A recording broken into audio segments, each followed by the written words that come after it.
장해찬 청년재단 이사장이 어제 기자회견을 자청하고 이준석 대표를 비판했습니다.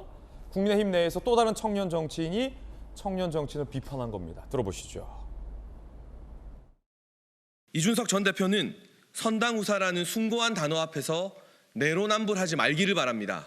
이름도 알리지 못하고 헌신했던 다른 수많은 청년들 앞에서 우리가 감히 선당우사를 했다고 이야기할 자격이 없습니다. 혹시라도 이재명 후보가 대통령이 될지 모른다는 공포에 휩싸여 있을 때 이준석 전 대표는 어디에 있었습니까? 어려운 길 대신 쉬운 길만 걸으며 체급을 키워오지 않았습니까? 팬덤을 무기 삼아서 내가 이 정부를 실패하게 할 거야. 그러니까 내 말을 들어야 해라는 조로 위협을 가하고 있다고 지금 보기 때문에. 김병민 대변인님, 지금 장해찬 청년재단 이사장의 이준석 대표를 지금 비판하고 있는데 이재명 후보가 대통령이 될지도 모른다는 걱정에 휩싸였을 때 이준석은 어디 있었냐? 이게 무슨 뜻입니까?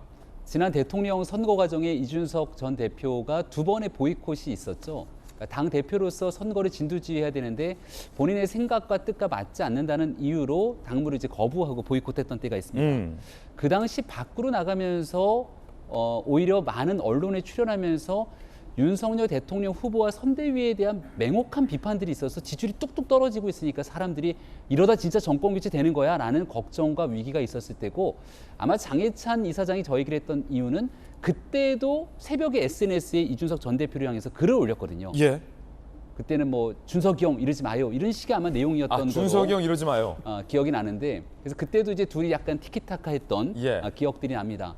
근데 지금 이준석 전 대표가 윤석열 대통령을 향해서 연일 정치장으로 끌어들이고 있지 않습니까?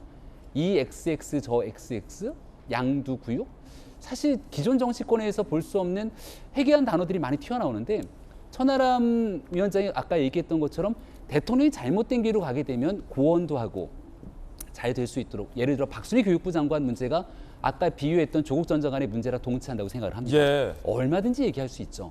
근데 지금 이준석 전 대표가 얘기하고 있는 많은 과정들은 과연 대통령이 잘못된 길로 가고 있는 내용들이라기보다는 정치 전반에 대한 권력 다툼, 뭔가에 대한 세력에 대한 힘겨루기, 이런 방식으로 내가 원하는 방식으로 끌려가지 않을 때 언제든지 더 세게 대통령을 향해 공격할 수 있다는 모습들을 보여주는 게 아닌가 하는 안타까움이 듭니다. 이런 지점에서 아마 장해찬 이사장이 보기엔 대통령 선거 때 청년 몫을 담당했거든요. 여기에 대해서 당에 있는 청년의 목소리가 이준석 전 대표만 있는 것이 아니다. 대통령한테 좀 그만하고 형 이제 뭐 싸울 게 있으면 나랑 싸우자. 아마 이런 방식으로 기자회견을 했던 게 아닌가 싶은데, 국민들께서 전체적으로 지켜보시기에 니네 지금 뭐 하는 거야 이렇게 바라볼 수 있는 지점이 있어서 무척이나 마음이 아프고 신속하게 좀 청년들의 정치가 다른 모습들을 보여주기 위한 노력이 필요한 시점이 아닌가 싶습니다. 그러자 이준석 전 대표가 또 즉시 반응합니다. 즉각적인 반격을 했습니다. 윤석열 대통령을 뽑은 젊은 세대에 찾아서 날 보고 찍었는지 널 보고 찍었는지 그 비율 보면 될 일이다.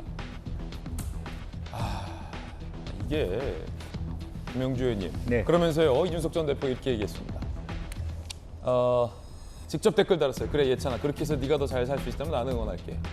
형님이 더 잘 됐으면 좋겠다는 마음 한 번쯤 고민해보세요. 앞에 이제 이준석 전 대표의 반응을 보면 대통령 당선되는 데 있어서 사람들이 날 보고 찍었겠니, 널 보고 찍겠니, 이 말이 상당히 굉장히 좀 유치찬란하다, 이런 지적이 있어요. 쉽게 말해서 내가 더 유명하지. 뭐 하는 겁니까? 네. 그러니까 아까 말한 대로 이재명 후보가 당선될 수 있다고 했을 때 이준석은 어디 갔었냐. 이준석이 막 도망갔다고 해서 장해찬 보고 사람이 몰려 있는 건 아니다. 이준석 대표는 그렇게 비판하는 건데요. 저는 이 모습을 보면서 조금 그 국민의힘 내부에 좀 어른들이 좀 비겁하다고 봐요. 어른들이 다른 청년을 내세워서 청년들끼리 갈라치기를 하고 있고, 또 더 깊이 들어가 보면 이미 후보 시절부터 대통령께서는 말하자면 뭐 장해찬, 또 뭐 무슨 강기훈, 거기 이름 나와 있죠. 그런 사람들과 함께 이준석과 다른 청년의 길을 모색하고 있었다. 이미 파국은 예정돼 있었다. 이제 그런 부분들이 하나 있는 거고요. 그래서 그런 측면이 안타깝다라고 보는 거고, 또 하나는 장예찬 이분이 지금 이제 뭐 청년 뭐 캠프에서 일을 했습니다만 지금 현재 성공후사 얘기하기 어려워요.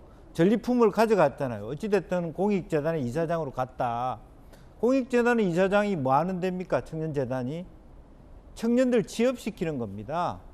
창업하는 데입니다. 근데 그분이 거기에 몰입하지 않고 다시 공익재단 이사장이 아니라 정치 일선에서 저렇게 얘기해버리면 결과적으로는 어떤 결과가 나올까요? 기존의 기성 정치인들이 결국 청년들이 더 이기적이고 더 분열적이고 결국 연령 차별적인 자기 분열의 어떤 그 장애 요인을 하나 더 만드는데 불과한 겁니다. 제발 국민의힘에 있는 젊은이들 또 혹은 민주당도 마찬가지지만 자기들끼리 편가르게 해서 좋을 일이 하나도 없거든요. 미래는 여전히 청년들의 몫이고 그런 예. 의미에서 그 기득권층들 또 대통령 주변에 있는 사람들이 청년들끼리 투입시켜서 싸움하는 모습을 보여주지는 말았어야 된다. 저는 그렇게 생각합니다. 예. 널 보고 찍었니? 날 보고 찍었니라는 질문 수준이 집권 여당 청년 정치의 수준을 대변하는 것은 아니겠지만 그렇게 비춰진다는 건 매우 유감이고 안타까운 일입니다. 널 보고 찍었겠니? 날 보고 찍었겠니? 안타깝습니다.